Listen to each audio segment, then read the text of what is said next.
Chapter 4 Snow House. The dog sled skimmed silently over the frozen tundra. The seal hunter ran alongside it. Sometimes he cracked his whip against the ice. The snowdrifts looked like giant white sculptures as the sun slipped behind the frozen hills. Then a full orange moon rose in the sky.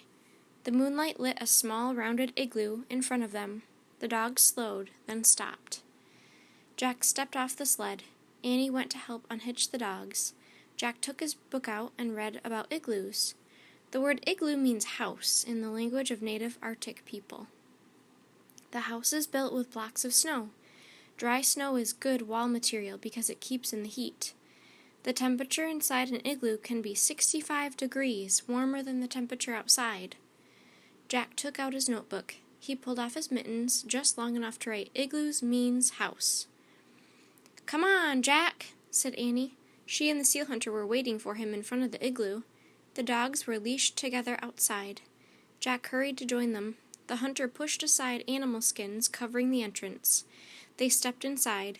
A fat candle burned brightly. Shadows danced on walls of ice and snow. Jack and Annie sat on a fur-covered platform. They watched as the seal hunter moved about. First he lit a small stove. Then he slipped outside. He came back with a snowball and chunks of frozen meat. He put the snowball in a pot over the stove. Then he added the meat. "What's he making?" asked Annie. Jack pulled out his book and found a picture of the hunter cooking. He and Annie read the words silently. There was a time when nearly all of the Arctic people's food and clothing and tools came from Arctic animals, especially the seal. Nearly every part of the seal could be eaten. Lamps were filled with seal fat, clothing was made from seal skin, and knives and needles were carved from seal bones. "He must be boiling seal meat," said Jack. "The poor seals," said Annie. The seal hunter looked up. "They're not poor," he said. "They help us because they know we would die without them." "Oh," said Annie. "In return, we always thank the animal spirits," said the seal hunter. "How do you do that?" said Jack. "We have many special ceremonies," said the seal hunter. He reached under the fur-covered platform and took out 2 wooden masks. "Soon there will be a ceremony to honor the spirit of the polar bear," he said. "I carved these masks for the ceremony." "Polar bears?" said Annie.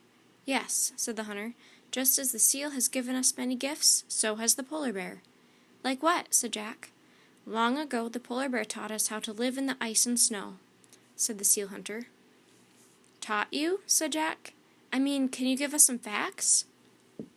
The seal hunter smiled. "Yes," he said. "A polar bear catches a seal when the seal comes up to breathe through a hole in the ice. The oldest seal hunters watched the polar bear and learned. This is how my father taught me to hunt seal, as his father taught him." "That's a good fact," said Jack. "The very first of my people learned to make igloos from polar bears," said the hunter.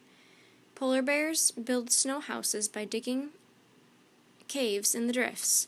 "Another good fact," said Jack. "Sometimes the polar bear can even teach people to fly," said the seal hunter. "That's an amazing fact," said Annie. Jack smiled.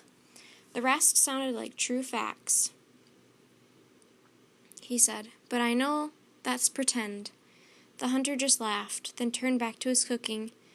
That's why he wasn't surprised to hear about the treehouse, Jack thought. If he believes polar bears can fly, he probably would believe anything. The seal hunter lifted the chunks of boiled seal out of his pot. He dropped them into a wooden bucket and gave it to Annie. "Let's feed the dogs," he said. "Oh, boy!" said Annie. She followed the hunter outside, swinging the bucket. Jack quickly threw his notebook and the Arctic book into his pack. He started to follow them. Then his gaze fell on the 2 bear masks. He picked them up to get a better look. Each was carved in the shape of a polar bear's face, with a blunt nose and roundish ears.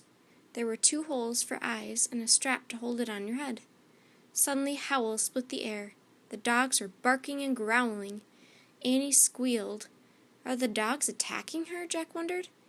"Annie?" Still holding the bear masks, Jack charged out of the igloo.